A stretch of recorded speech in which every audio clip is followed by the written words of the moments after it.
So yun na nga, dun sa nakaraang video, pinakita natin kung ano yung mga pwedeng gawin sa Pilipinas bago ka umalis dun kasi pupunta ka na ng ibang bansa sa matagal na panahon. Ngayong nandito na tayo at panahon pa naman ng Pasko, medyo relevant pa naman. Paano nga ba mag-celebrate ng Pasko ang bagong salta dito sa bansang ito? Ikaw, anong una mong gagawin pagkadating mo dito? Ako nung dumating ako dito, nagsimba ako sa isang Filipino church community upang makakilala ng mga Pinoy na may mga experience na dito sa bansang ito. At syempre, yun, habang nakilala ko sila, naging pangalawang pamilya ko na sila. At lagi ko silang nakakasama dito. So nandito na nga, ano nga ba yung mga pwedeng gawin para mag-celebrate ng Pasko dito? Yung unang linggo ng Disyembre, kami ay nagpunta sa isang island sa may Central Coast. Ito yung Hubert's Island. Dito kami nag-celebrate ng unang Christmas party na na-attendan ko dito sa Australia. Ang saya lang kasi kahit na na-homesick ka na, meron kang mga nakasamang ganto at nakakasama mo rin sila sa mga gantong klaseng kainan na boodle fight na usong-uso sa Pilipinas pagka merong mga selebrasyon. Sobrang sarap ng mga pagkain kung titignan nyo naman, no? At yung iba dyan, syempre, pagkain Pinoy. At yung iba dyan, basta halo-halong pagkain. Ang sarap.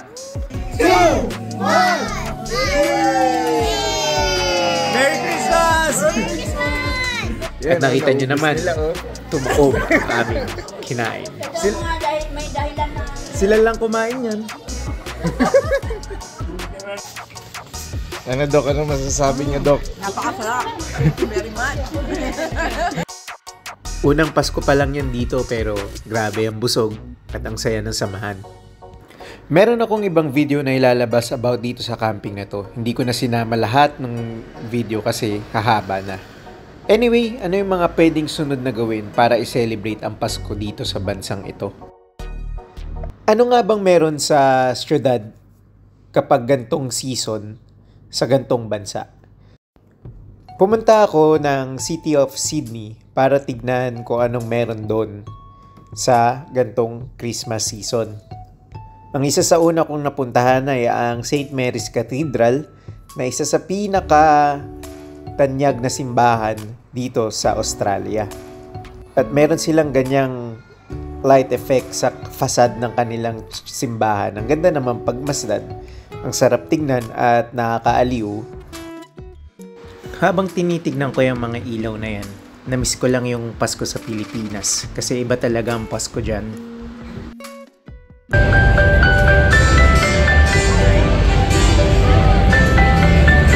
Bakit nga ba may Pasko? Sino ang dahilan? Siyempre, si Jesus Christ. Ano pa ba mga pwedeng gawin dito? Ang sunod kong pinuntahan ay ang Martin Place, na kung saan nakadisplay ang pinakamalaking Christmas tree sa Australia. Meron iba't ibang paraan para i-celebrate ang Pasko.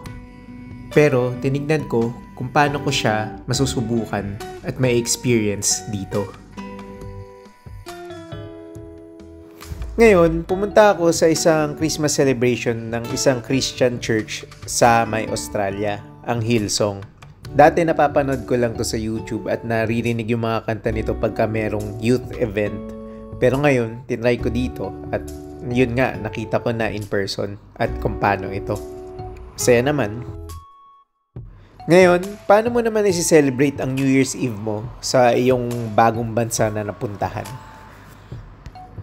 So dahil first New Year's Eve ko dito, gusto ko maging special ang aking New Year's Eve. Sumama ako dun sa mga taong nakilala ko na churchmates ko. At grabe, tingnan nyo naman yung pagkain. Sino bang hindi mabubusog dyan sa New Year's Eve na yan?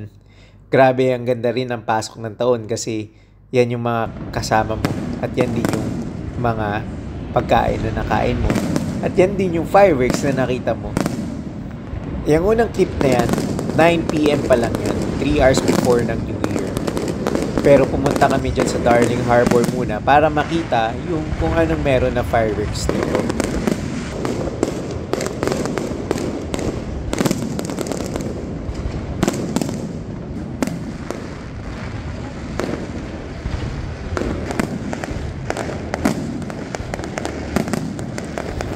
Maganda, di ba?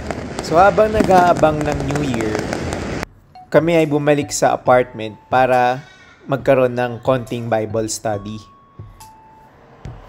Maganda to para simulan ang bagong taon. Pagkatapos nitong Bible study naman, kami ay nagpunta sa may Anzac Bridge. Hindi na kami pumunta sa may Circular Quay kasi sobrang daming tao para makita yung fireworks sana doon sa may Harbor Bridge at saka sa Opera House. Pero dahil meron kami nakuhang magandang vantage point, nagpunta kami dito sa Anzac Bridge na kung saan kitang-kita naman ang Harbor Bridge.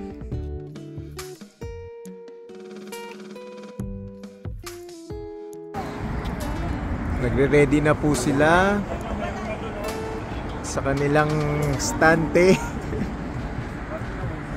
7, 6, 5, 4, 3, 2, 1. Happy New Year! Woo!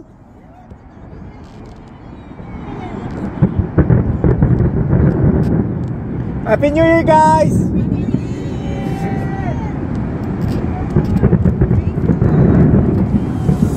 Manigong bagong taon sa inyong lahat. Isang Australia or Sydney sa isa sa pinakaunang nagse-celebrate ng New Year sa buong mundo.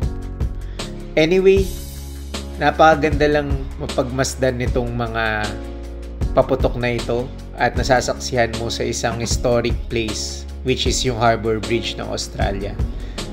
Napakaganda para salubungin ang bagong taon. Ikaw, anong mga New Year's resolution na gusto mong gawin sa mga susunod na araw o buwan para sa taong ito? So ito yung video namin. Here. Happy New Year! Happy New Year!